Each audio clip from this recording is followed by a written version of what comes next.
For decades, Daniel Wright lived a quiet, modest life, while everyone underestimated him, his coworkers, his neighbors, even his wife's powerful father.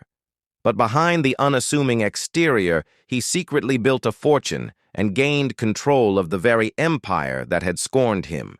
At 63, he reveals the truth, and the world that mocked him will never see him the same way again. It is the story of a man most people never noticed, a man they underestimated, a man they mocked behind polite smiles. His name was Daniel Wright. At the time this story reaches its turning point, Daniel was 63 years old, soft-spoken, calm, the kind of man people assumed they understood within minutes. He had been married to Elizabeth Monroe for nearly 4 decades. They lived in a small, unremarkable house in Evanston, Illinois, just outside Chicago. 2 bedrooms, 1 bathroom, a narrow driveway that barely fit their aging sedan. The kind of home where winters were loud because the heater never stopped running, where neighbors waved from across the fence, where dinners smelled like whatever was cooking next door. To anyone watching from the outside, Daniel lived a simple life. What no one knew was that simplicity had been a choice. Daniel and Elizabeth met in the mid-1980s at a local community fundraiser. Elizabeth was volunteering that night. She was pouring coffee, laughing with strangers, making everyone feel welcome. Daniel noticed her immediately. He was young then, 26, working 2 jobs, one at a manufacturing plant, another loading trucks at night. His jacket had worn elbows. His shoes were scuffed. But when Elizabeth looked at him, she didn't see any of that. She saw someone steady. They talked for hours that night, about books, about family, about what it meant to live a good life. 6 months later, they were married. It was a small ceremony, no expensive venue, no grand speeches, and one important absence. Elizabeth's parents did not attend. Her father, Charles Monroe, made his position very clear. In his eyes, his daughter was marrying far below her station. Charles Monroe was a powerful man, a real estate developer with projects scattered across the Midwest, office buildings, retail centers, corporate parks. He had built Monroe Development Group into a respected name, and he wanted nothing to do with a factory worker's son-in-law. Elizabeth chose Daniel anyway. She chose love over approval. What Charles never knew, and what even Elizabeth did not fully understand until much later, was that Daniel's story did not begin at the factory. Daniel grew up in a working-class neighborhood on the outskirts of Chicago. His father worked long hours. His mother managed the household. But his grandfather was different, a quiet man, a careful man. Daniel's grandfather had been involved in several mining operations across the western United States. He never talked about it, never showed it. When he passed away in the early 1980s, Daniel inherited everything: land, mineral rights, long-term investments that had barely begun to mature. By the time Daniel was 30, he was already worth tens of millions of dollars.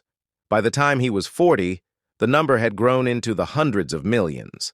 By the time this story reaches its climax, his net worth had crossed $1 billion, and no one knew. Not his coworkers at the factory, not his neighbors, not even his own wife at first, especially not Charles Monroe. Because Daniel never wanted the money to define him. Elizabeth and Daniel built their life on modest choices: public schools, used cars, quiet vacations. They had one daughter, Hannah Wright. Hannah grew up watching her parents treat people with kindness. She became a social worker, chose service over status. Charles Monroe hated that too. He had wanted Hannah groomed for the family business, prepared to inherit power. Instead, she rented a small apartment and spent her days helping people who had nothing. To Charles, that was failure. While Daniel lived quietly, Charles continued expanding Monroe Development Group. He bragged at family gatherings. He spoke loudly about success. What he did not know was that starting in the late 1980s, Daniel had begun buying shares in his company. Quietly, legally, anonymously, through shell corporations, through lawyers, through trusts. 10% here, another block there. Daniel did not do it out of revenge. At first, the company was undervalued. It was a smart investment. But as the years passed, and Charles's disdain never softened, it became something else. By the early 2000s, Daniel owned nearly half of Monroe Development Group. He was the largest shareholder. Every expansion Charles celebrated had Daniel's approval behind it. Every financial rescue during downturns came from Daniel's investment arm. Charles believed he was a self-made titan. In reality, his empire rested on Daniel's money. The truth stayed hidden for decades, until one phone call changed everything.